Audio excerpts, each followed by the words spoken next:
Good morning students. आज हम पढ़ने वाले हैं हमारा next chapter number 9 rational number मतलब परिमेय संख्या।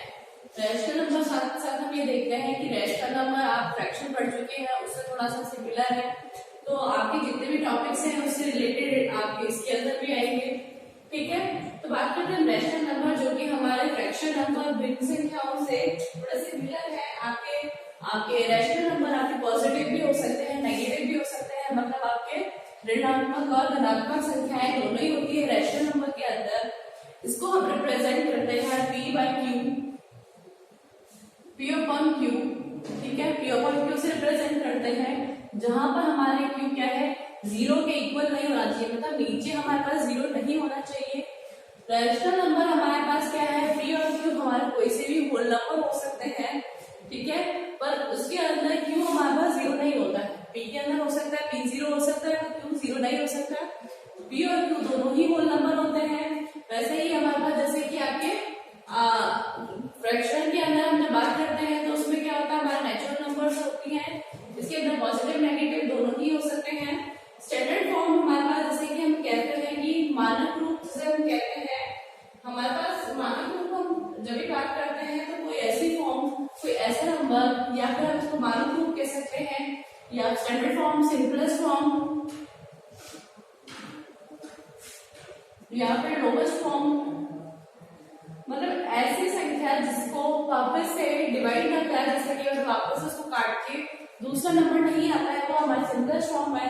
एक एग्जांपल जैसे हम लेते हैं कि अगर हमारे पास है 12 by 18 है, अगर हमें कहते हैं इसका स्टैंडर्ड फॉर्म या फिर मानक रूप निकालना है या फिर सिंपलेस्ट फॉर्म निकालनी है, तो हम देखेंगे कि 12 और 18 किस एक टेबल में आते हैं, तो यहाँ 2 की टेबल से काट सकते हो, 2 6 and 12, 2 9 है।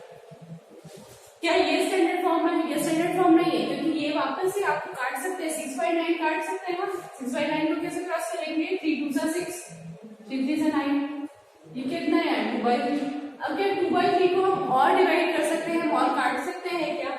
नहीं काट सकते। तो ये क्या हमारा स्टैंडर्ड फॉर्म है, मतलब इसके बाद हम इसको फर्दर प्रोसेस नहीं कर सकते, इसके आगे हम उसकी और उसको काट के अपने और नीचे वाली संख्याओं में नहीं लिख सकते। इसलिए हम कहते हैं हमारा स्टैंडर्ड फॉर्म, सिंपलेस्ट फॉर्म, या फिर हमारे मानक जो रूप होते हैं वो बोलते हैं। नेक्स्ट हमने पढ़ा था हमारे पास इक्विवेलेंट फ्रैक्शन का, हमने पढ़ा था, हमने भिन्न संख्याएं पढ़ी थी। तो इक्विवेलेंट फ्रैक्शन नंबर से पढ़े थे, तो हमारे पास इसके अंदर इक्विवेलेंट रैशनल नंबर भी नाम का एक टॉपिक है। उसको हम कहते हैं कि हमारा डिवाइड, जैसे कोई संख्या दे रखी है, उसको हमें इक्विवेलेंट नंबर हमें निकालना है, तो वो हमें किस तरह से निकालेंगे। जैसे हमने लिखा है 2 by 3 लिखा, ठीक है, तो 2 by 3 का हमें क्या है, आपको इक्विवेलेंट संख्याएं मतलब इक्विवेलेंट रैशनल नंबर निकालने हैं। तो 2 by 3 को दोनों को हम एक ही नंबर से मल्टीप्लाई करेंगे, तो मैं कह सकती हूँ कि अगर मैं इसको मल्टीप्लाई करूँ 4 से मल्टीप्लाई करूँ, तो ये ऊपर मल्टीप्लाई 4 से, तो नीचे वाले से भी 4 से करना पड़ेगा। यहाँ पे क्या आएगा, 4 2 से 8 और 4 3 से 12। तो मैं ये कह सकती हूँ कि ये 8 by 12 जो है वो 2 by 3 के इक्विवेलेंट है। क्यों इक्विवेलेंट है? क्योंकि जब हम 8 by 12 को सिंपलेस्ट फॉर्म में या फिर स्टैंडर्ड फॉर्म में हम जब इसको कन्वर्ट करेंगे, तो वापस इसका आंसर क्या आएगा, 2 by 3। ऐसा नंबर जिसका सिंपलेस्ट फॉर्म हमारे पास जो नंबर दे रखा है उसके इक्वल आए, तो इसका मतलब है वो उस नंबर के इक्विवेलेंट है। ठीक है, इक्विवेलेंट रैशनल नंबर है।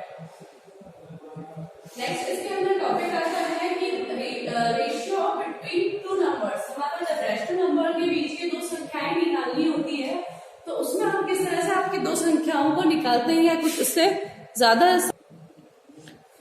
हमारा नेक्स्ट टॉपिक है rational number between two rational. अगर हमारे पास दो रैशनल नंबर दे रखे हैं और उनके बीच में दो संख्याओं को, दो रैशनल नंबर को निकालना है, तो उसके बारे में हमें पता है।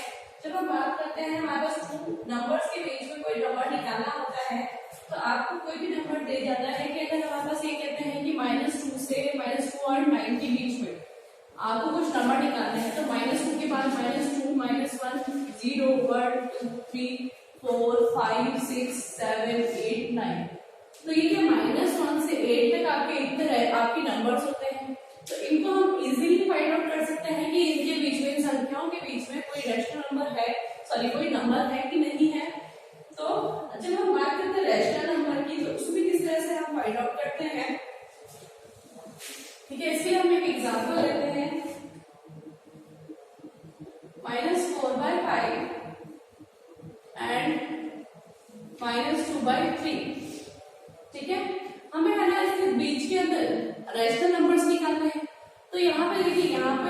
आपके सिंपल एक ही आपके डिनोमिनेटर सेम होता है, या फिर हम कह सकते हैं कि हमारे इसके नीचे वाली जो चीजें होती है, अगर यहाँ पे 5 होता है, यहाँ पे 5 होता है, तो हम ये निकाल सकते हैं -2 -3 -4 इस तरह से निकाल सकते हैं। तो क्या है यहाँ पे डिनोमिनेटर दोनों डिफरेंट है, तो पहले हमें क्या करना पड़ेगा, एलसीएम लेना पड़ेगा डिनोमिनेटर को सेम करने के लिए। पहले एलसीएम लेंगे, तो एलसीएम ऑफ 5 और 3 का एलसीएम कितना होगा हमारे पास 15 एलसीएम आएगा। ठीक है, 15 एलसीएम आएगा तो हम ये लिखेंगे कि यहाँ पर हमारे पास 15, तो 15 कैसे हुआ 3 से मल्टीप्लाई करने पर, तो ऊपर से 3 से मल्टीप्लाई कर दो -4 × 3, तो ये क्या जाएगा -12/15। ठीक है, यहाँ पे अगर मैं 15 है तो यहाँ मल्टीप्लाई बाय 5, यहाँ ऊपर भी मल्टीप्लाई बाय 5, मैं कह सकती हूँ -10/15। ठीक है, क्योंकि 5 2 × 10 तो माइनस का है, यहाँ माइनस का है, तो -10 और -12 के बीच में कोई रैशनल नंबर है, तो हम ये देखते हैं कि हमारा रैशनल नंबर -11/15 हो सकता है। ये आपका एक डिजिट है। अगर मैं कहूँ इससे ज्यादा, एक से ज्यादा चाहिए, तो हम क्या करेंगे, हमने एलसीएम तो ले रखा है। ठीक है, क्योंकि फर्स्ट हमें चेक करना पड़ता है कि दोनों सेम है कि नहीं है। सेम नहीं है तो मैं एलसीएम लेना है। एलसीएम लेने के बाद अगर हमारे पास जितनी संख्या चाहिए, हमें जितने रैशनल नंबर उसके बीच में चाहिए उतना नहीं है, तो हम क्या करेंगे, हम मल्टीपल करेंगे। तो मल्टीपल हमारे पास उसको गुणा करेंगे। अगर 15 है तो 50, फिर 30, फिर 45, 60 एंड सो ऑन, जितना भी आप मल्टीपल कर सकते हैं। अगर मैं चाहती हूँ कि अगर मैं इसका एलसीएम 30 मान के चलती हूँ, तो मुझे क्या डिनोमिनेटर में 30 चाहिए। ठीक है, तो 30 दिया, तो इसको 30 करने के लिए मैं क्या किया, 6 से मल्टीप्लाई करा, तो 6 5 से 30 और 6 4 जा 24, तो कितना है -24। ठीक है, यहाँ पे 30 करने के लिए क्या करना पड़ेगा, मुझे 10 से मल्टीप्लाई करना पड़ेगा, तो मैंने 10 से मल्टीप्लाई किया तो ये कितना आ गया 30, नीचे 10 से मल्टीप्लाई किया तो ऊपर भी मुझे 10 से मल्टीप्लाई किया तो क्या आएगा -20। अब देखो -20 के बीच में, क्योंकि 30 तो है, तो ये कह सकती हूँ मैं 30 एज इट इज -21 -22 -23 by 30, तो ये 1 नंबर, ये 2, ये 3, तो ये कह सकते हैं -25 30 और -24/30, इनके बीच में ये रैशनल नंबर्स हैं। इससे ज्यादा अगर हमारे पास एक नंबर चाहिए तो ये हम कह सकते हैं, अगर एक से ज्यादा चाहिए, 2 चाहिए, 3 चाहिए, तो ये नंबर दे सकते हैं। इससे ज्यादा चाहिए तो हम वापस क्या है, अब नीचे डिनोमिनेटर में 45 है, फिर उससे ज्यादा चाहिए डिनोमिनेटर में 60 हो। इस तरह से आपके रैशनल नंबर बहुत सारे हम फाइंड आउट कर सकते हैं दोनों नंबरों के बीच में, दोनों रैशनल नंबर के बीच के अंदर। ठीक है, बात हम करते हैं नेक्स्ट हमारे पास है टॉपिक है रैशनल नंबर और नंबर लाइन। हमारे नंबर लाइन के मतलब हमारे रेखा के ऊपर हमारे परिमेय संख्या को किस तरह से हम करते हैं। हम जानते हैं कि हमारी जो रेखा होती है 0 आपका स्केल है। ठीक है, 0 1 2 3, इसका मतलब -1 -2 -3 -4 and so on continue to. यहाँ पर हमारे पास कहते हैं कि अगर कोई रैशनल नंबर के अंदर हमारी कोई संख्या है, अगर कहते हैं कि 1/4 हमें अगर प्लॉट करना है तो 1/4 कहाँ आएगा। पहली बात तो ये पॉजिटिव है, इसका मतलब हमारे पास क्या है, 0 के इस तरफ आएगा। ठीक है, और 0 के इस तरफ कैसे आएगा, 0 के इस तरफ ये 1/4 0 और 1 के बीच में है, या 0 और 1 और 2 के बीच में है, नहीं पता है, तो आप इसको डिवाइड करके देख सकते हैं। तो ये क्या आएगा 0.25 आएगा। 0.25 मतलब क्या है, 1 से छोटा है, तो ये क्या है 0 और 1 के बीच में आएगा। तो इसको हम किस तरह से प्लॉट करेंगे, ये 0 है, ये 1 है। ठीक है, अब बात करते हैं इसको प्लॉट कैसे करना है। नीचे क्या हमारे पास डिवाइड बाय 4 है, तो मुझे क्या करना है, 0 से लेके 1 तक मुझे कहाँ जाना है 4 टाइम्स। तो क्या है 0 से आप 1 2 3 4, जो 4th वाली पोजीशन होगी ना, हमारे पास जो डिनोमिनेटर में जो नंबर है वो हमारे पास 1 बैठ जाएगा। अब मैं इसको लिख सकती हूँ 0 1/4 2/4 3/4 4/4। अब इस 4/4 का मतलब क्या है, देखो 1 4 से क्रॉस कर दिया, इसका मतलब क्या है, ये 1, तो 1 ही तो था, हम इसको 1 ही देख रहे हैं। अब हमें आप देखते हैं कि हमारा जो 1/4 है वो कहाँ है, 1/4 हमारे पास है 0 और 1 के बीच में है, और 1/4 हम उसको इम्प्लीमेंट कर सकते हैं। तो ये क्या है हमारे पास 1/4। आपने 6 में इम्प्लीमेंट तो करा है कि आपकी संख्याएं कैसे आती है, बीच में कहाँ हमें करना है, और आपने ये भी देखा फ्रैक्शंस को कर देते आपको, तो वैसे कर सकते हैं। अगर हमारे पास इससे ज्यादा हो, अगर 1/8 होता तो क्या होता, इसी की जगह 1/8 होता तो भी क्या होता, 0 और 1 के बीच में आता, 0 और 1, ठीक है। अब मैं क्या करूँगा, नीचे क्या है, डिनोमिनेटर में 8 है, तो मैं कह सकती हूँ 1 2 3 4 5 6 7 और ये 8, ठीक है। मैंने यहाँ लिखा 1/8, 2/8, 3/8, 4/8, 5/8, 6/8, 7/8 और यहाँ पे क्या है हमारे पास 8/8। 8/8 का मतलब क्या है, क्रॉस कर दिया, 8 × 8, तो यहाँ पास 1 आ गया, इसका मतलब है सही इंप्लीमेंट करा है, ठीक है।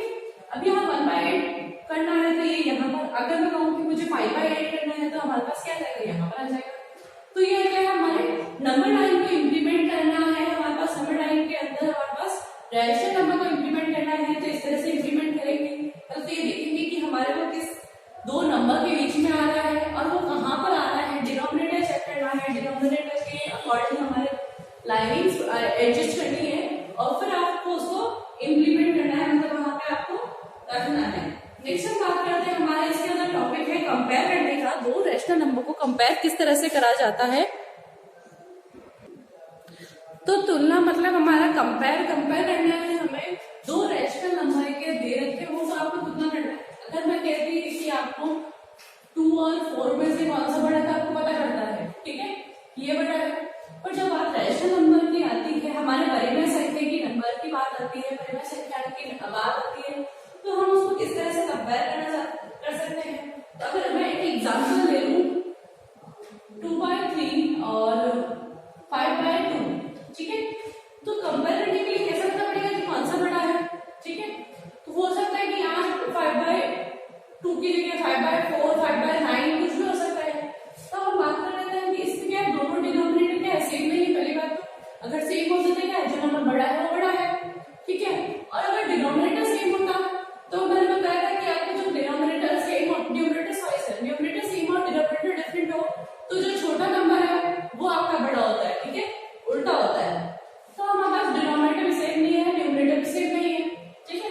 तो हम क्या करेंगे, पहले हमारा एलसीएम लेंगे, एलसीएम लेंगे तो क्या आ जाएगा 6, 3 2 6, तो इसको भी 2 से मल्टीप्लाई कर दूं तो 4, इसको 3 से मल्टीप्लाई किया तो 6 हुआ, तो यहाँ पे भी क्या कर दूं 15। अब देखो यहाँ पे क्या डिनोमिनेटर दोनों सेम है, दोनों सेम आने की वजह से क्या है 15 जो बड़ा है ये आपका कंपेयर। तो हम कंपैरिजन में ये देख सकते हैं कि पहले हमें देखना है कि हमारे जो डिनोमिनेटर है, मतलब नीचे वाला जो है हमारा हर है वो आपके सेम है, एक समान है कि नहीं है तो आपको एलसीएम लेना है और इसको समान करके आपको बताना है कि कौन सा नंबर बड़ा छोटा है। बात हम करते हैं इसमें एडिशन की, कंपेयर करने के साथ साथ हम इसमें एडिशन जब हम बात करते हैं, योग करने की बात करते हैं किसी को, तो किस तरह से होता है। जब एडिशन में करना होता है तो अगर मैं कहूँगी 4/6 और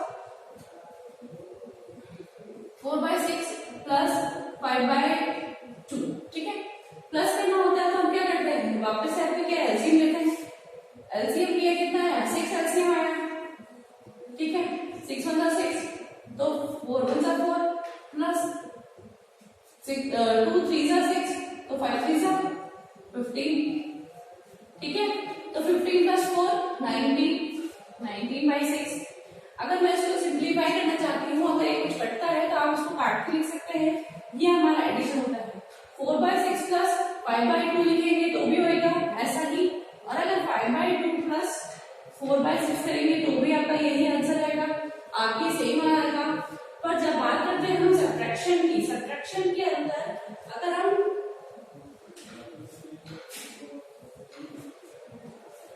सब्ट्रैक्ट कर रहे हैं, जब सब्ट्रैक्शन की बात आती है तो क्या होता है हमारे पास, जैसे ये एग्जांपल ये ले लिया 2/3 माइनस 5/2, ठीक है।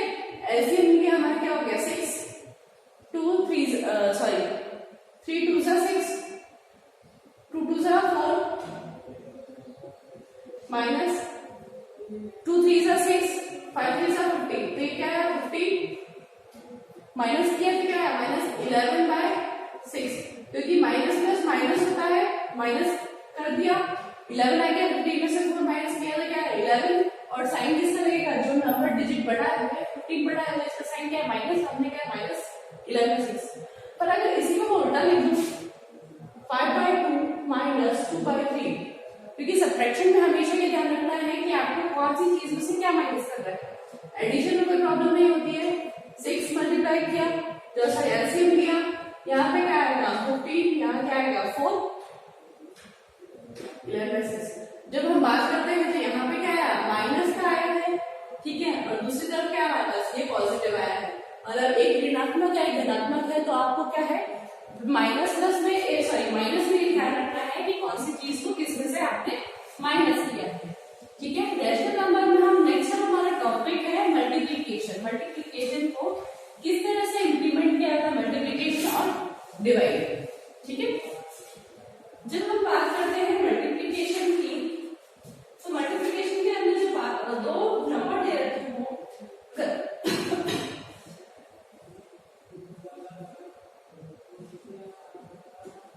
जब हमें गुणा करना है दो रैशनल नंबर को, तो जब हमने बात फ्रैक्शन की करी थी तो भी हमने देखा था उसी तरह से 2/3 मल्टीप्लाई ऑफ -7/8 एक एग्जाम्पल लिया मैंने, ठीक है। अब ये देखते हैं कि हमें जब इसको मल्टीप्लाई करना होता है तो आपको जब मल्टीप्लाई करना है तो इसमें एलसीएम नहीं लेना है। मल्टीप्लिकेशन में कभी भी एलसीएम नहीं होगा, डिविडेशन में भी आपके कोई भी एलसीएम नहीं आएगा। एलसीएम आपके सिर्फ जब होता है जब आपको प्लस या माइनस करना है, मल्टीप्लाई में नहीं होगा। तो मल्टीप्लाई में नहीं होगा इसका मतलब क्या है, इसमें क्या है डिनोमिनेटर को डिनोमिनेटर से मल्टीप्लाई करना है और न्यूमरेटर को न्यूमरेटर से, मतलब ऊपर वाले को ऊपर वाले से मल्टीप्लाई करना है। तो कितना आएगा 2 ऊपर है 7 ऊपर है तो क्या आएगा 7 2 14, यहाँ प्लस ये माइनस तो क्या आएगा माइनस, नीचे क्या है 3 और 8, 3 8 या फिर 8 3 24, ठीक है। ये आया -14/24। अब मैं इसको क्या है वापस से आपको सिंपल फॉर्म में कर सकते हैं। जब तक आप उसको सिंपल फॉर्म में नहीं रखते हैं तब तक आप उसको नहीं मान सकते। आप इसको 2 से डिवाइड कर दो तो क्या है 2 7 ठीक है, 2 1 और 2 2 7/12। अब 7/12 को मैं और क्रॉस कर सकती हूँ, नहीं कर सकती, तो 7/12 क्या है हमारे पास आपका इसका मल्टीप्लिकेशन का आंसर। बात इसी तरह से डिवाइड की बात होती है। डिवाइड में आते हैं जैसे 2/3 डिवाइडेड बाय -7/8, ठीक है। अगर जब बात करनी है डिवाइड की तो कोशिश करिए जो सेकंड टर्म है इसके बाद उसका रेसिप्रोकल करना। रेसिप्रोकल मतलब आपको अंश और हर का प्लेस चेंज करना है, ठीक है। तो 2/3 तो ऐसा कैसा जो पहला नंबर है उसको ऐसा कैसा रहने देना, मल्टीप्लाई का साइन लगाना है, क्योंकि डिवाइड को जब रेसिप्रोकल करेंगे तो मल्टीप्लाई हो जाएगा। तो ये 8 नीचे डिनोमिनेटर में है तो वो क्या है न्यूमरेटर में आ जाएगा, और ये वाला जो है हमारे पास नीचे आ जाएगा। अब ये सिंपल मल्टीप्लिकेशन के जैसा हो गया। तो ये क्या है 8 2 16, 7 3 21। तो ये हमारे पास 16 और 21 ऐसी कोई टेबल जिसमें दोनों चीजें आती है नहीं आती, तो ये हमारे क्या है इसका डिवाइड हो गया है। इसके साथ हमारा इंट्रोडक्शन फिनिश हो गया है। नेक्स्ट वीडियो के अंदर हम हमारे एक्सरसाइज को स्टार्ट करेंगे, तो कोशिश करिए आप इंट्रोडक्शन बहुत अच्छे से पढ़ के आए, ठीक है। Thank you.